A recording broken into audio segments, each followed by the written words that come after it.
You know, it pains me so much to know that Haruo Nakajima has died before I could meet him. And it's an extremely selfish thing to say, but it's the truth. You know, I've known a lot of people who have met Haruo Nakajima, and even one person who met him and didn't realize he met him. And, you know, I'm speaking completely from the heart here. Normally when I do these sort of videos, I usually have notes in front of me that I follow very strictly. And no, I'm here speaking from the heart.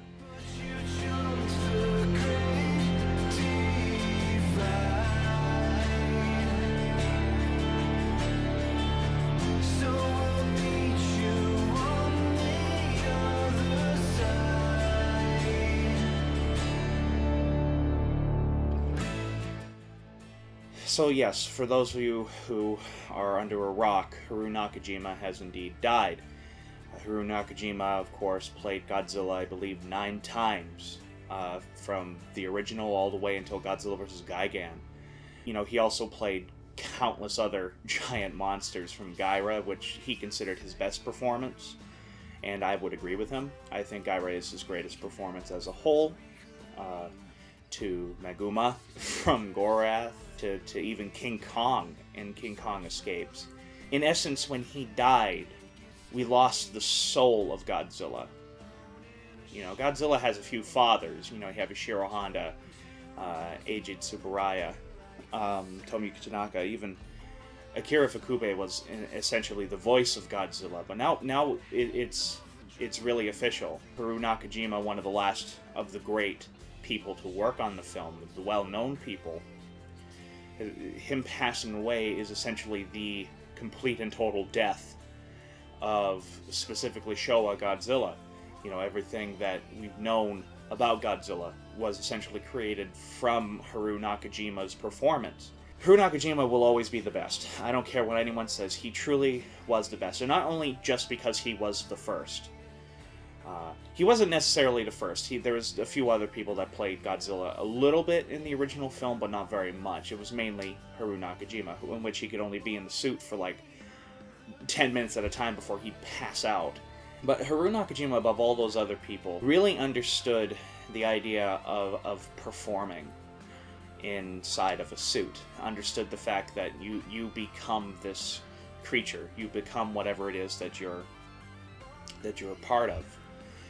And he really brought to life, through of course the direction of Eiji Tsuburaya, or even in some cases Ishiro Honda, would bring to life these monsters and make them more than just your stereotypical giant monsters. Like if you look at like the Roger Corman movies, like Attack of the Crab Creatures or whatever, it's just a giant monster. There's no real personality to those at all.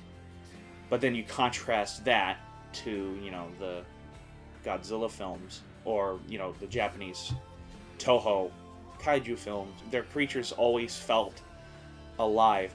And the main reason why they felt alive was because there was literally somebody inside of it. And that's one reason why suitmation will always be my favorite form of special effect, even above like stop motion animation, because Ray Harryhausen is really known for being able to sort of give character to his creations.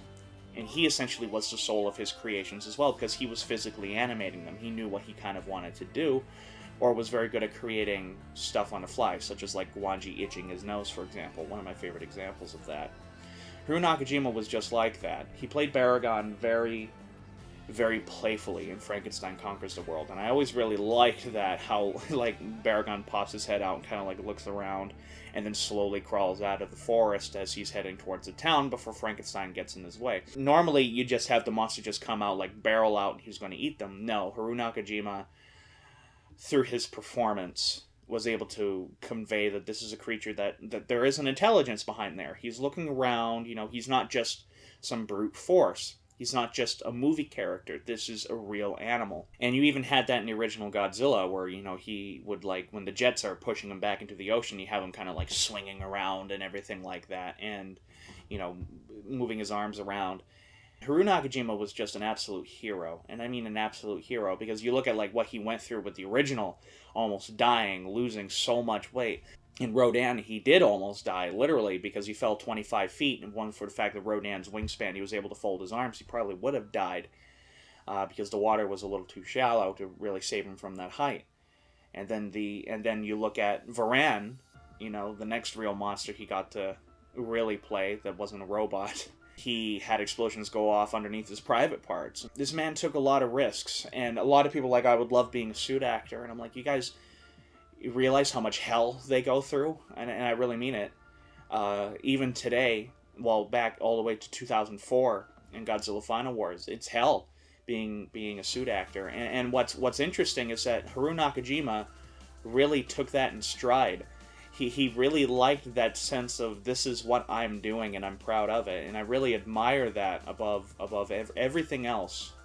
He didn't have to do it. He was quite an intelligent stuntman, which of course is what led him to this role and why he did a lot of physically demanding stuff. He took what essentially never existed before and made it something his own. He truly was the man to pioneer the craft of suit acting.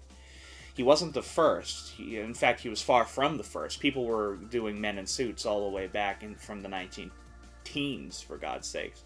But he was the one to really make it almost like an art. He was the one that really presented characters. He was the one that he would create something in his mind, and he was very, very dedicated.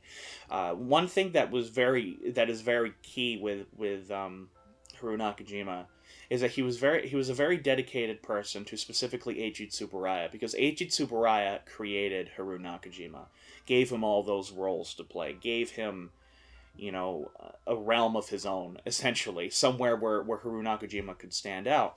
When Eiji Tsuburaya died in 1969, 1970, I can't remember, it's one of those 2 years, he managed to play Godzilla 2 more times. He played Godzilla in Godzilla vs. Hedorah, and he played Godzilla in Godzilla vs. Gigan, which both of those films have unbelievably great battle sequences, and I really mean that.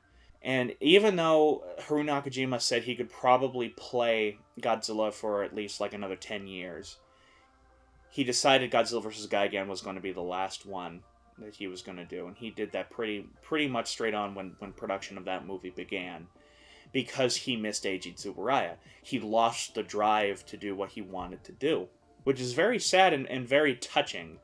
The amount of respect Haruo Nakajima had for Eiji Tsuburaya, utterly astonishing. One of the most dedicated people, other than, the special effects crew. In fact, he was even offered to go to Hollywood, but Eiji Tsuburaya basically begged him to stay. And Eiji Tsuburaya told Haruo Nakajima, we can't make these without you. And, that convinced, basically, Eiji Tsuburaya, being a father figure, convinced Haruo Nakajima to stay back. Something that astonishes me with Haruo Nakajima was how he was always willing to not be credited. He felt that he was getting paid to make a performance, and that performance does end up on screen even though you never see his face. And he said that was good enough for him. Being known as Godzilla, being known as these monsters, he said blatantly that was good enough for him, and I really admire that. Because if you really look at it, he is the star of a given movie.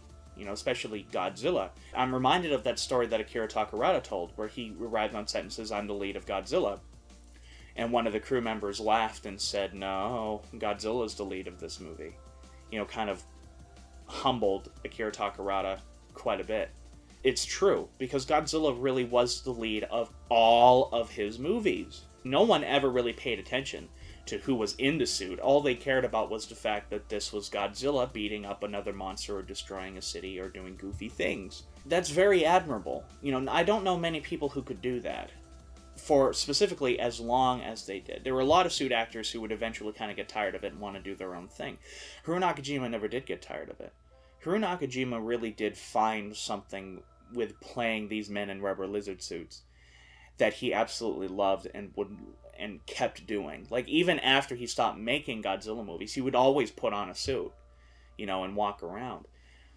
And Haruo Nakajima, out of all of the people, out of all of, the creators of Godzilla, of, these kaiju flicks, was really one of the first people to really acknowledge the fan base. Myself and the fan base really have a very shaky relationship, but I cannot deny this fact. Haruo Nakajima embraced us. It is selfish of him to be like, I'm going to eat up all of this all of this notoriety and stuff like that. And it is selfish, but he totally deserved it. He has brought so much joy to my life, to everyone's life, because of him playing these creatures, of him playing something that we always sort of wanted, especially boys. You know, it's almost like embedded into our brains to love dinosaurs, to love the idea of being able to smash things and everything like that. And Haruo Nakajima got to act them out on screen. And so he played all of these creatures that have been like embedded in our minds from our fathers, from our grandfathers, and so on and so forth. So he deserves that notoriety. He deserved being praised, and every bit of praise that he had. I mean, in many ways, without somebody like Haruo Nakajima, we would never get somebody like Andy Serkis, who Andy Serkis, quite frankly, I think now is the modern Haruo Nakajima. And you can tell that people thought of him as like the soul of Godzilla, because even in Son of Godzilla, one of my favorite Godzilla films of all time, it's so cute. Haruo Nakajima could not play Godzilla in that film because they wanted to make Godzilla, the suit, bigger to be compared to Minla. The guy who played him, who I forgot his name off the top of my head, personally asked for Haruo Nakajima to show up on set to sort of guide him on how to play Godzilla. And I'm like, that's really interesting. He didn't have to do that. This actor could have made his own character out of it. And by the way, this actor got into Suitmation because of Haruo Nakajima and his admiration for Haruo Nakajima. He was just a stuntman who absolutely adored Haruo Nakajima as a whole. So it's almost like this sort of generational thing. You had Eiji Tsuburaya becoming a father figure for Haruo Nakajima, and then you had Haruo Nakajima become a father figure for this guy. I believe his last name is Cicada. I could be wrong. He also played Sonda.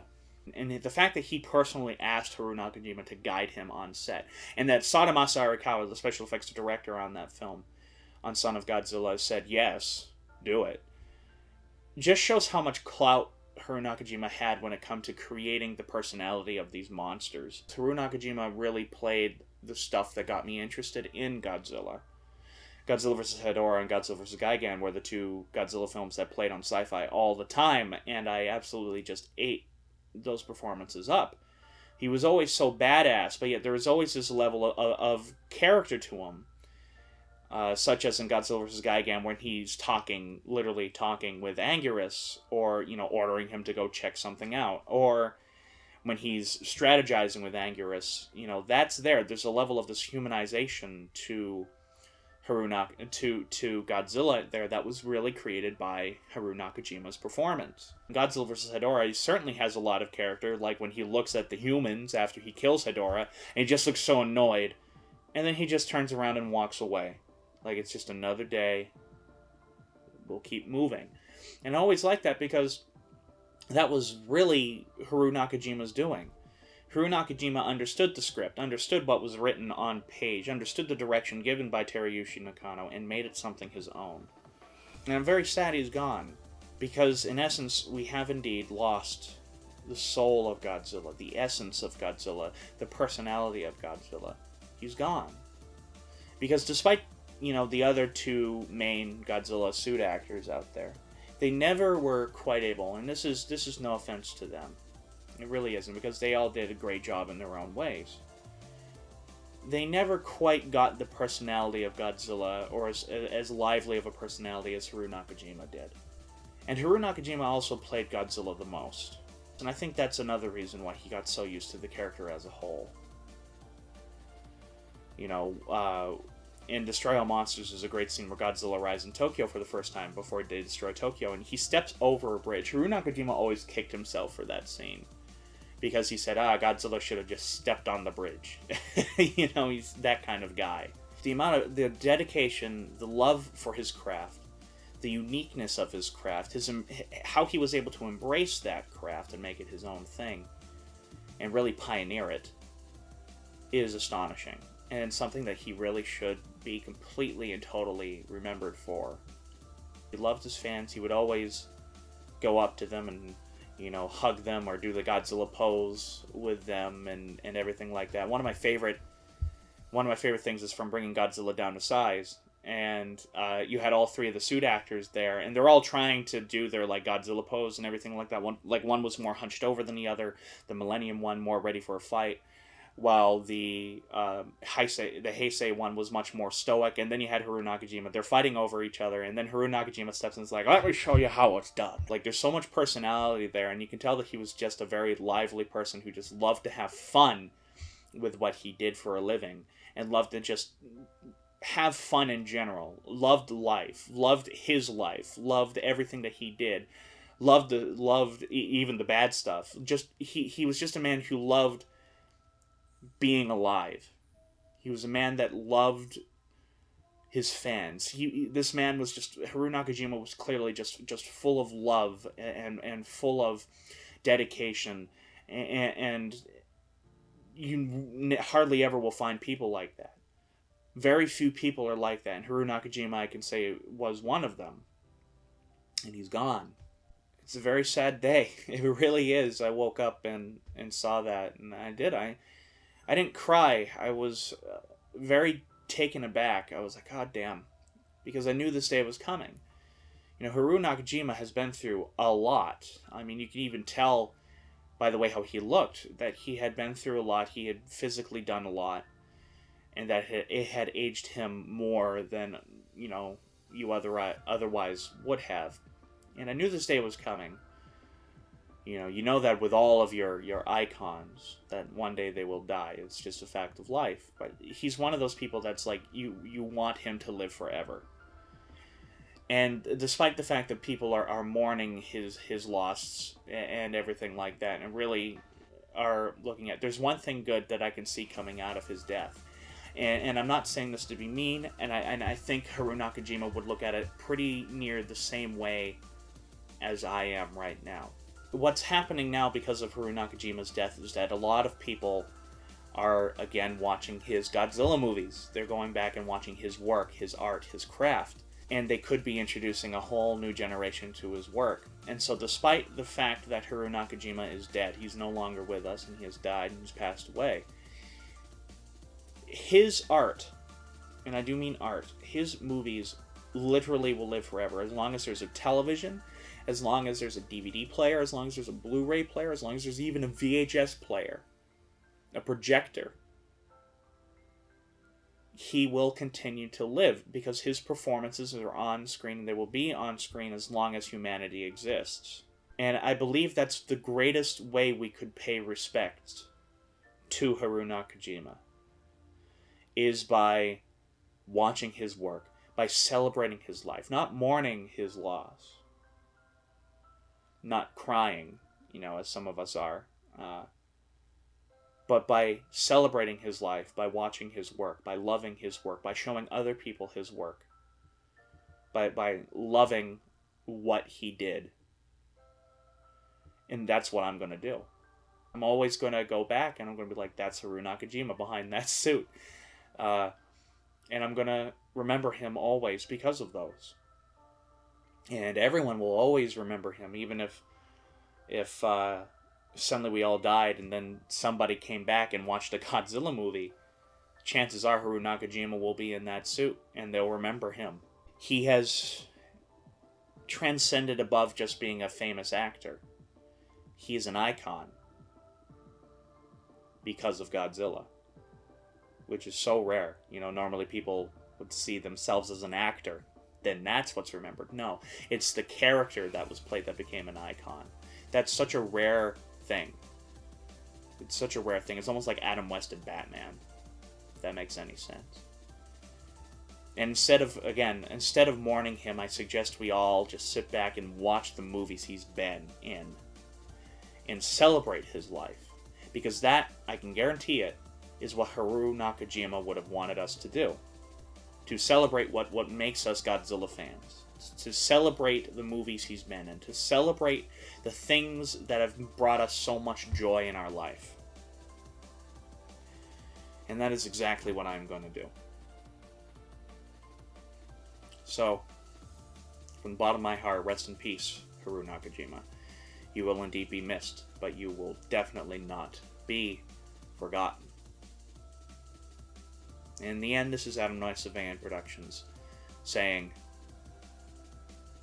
sayonara.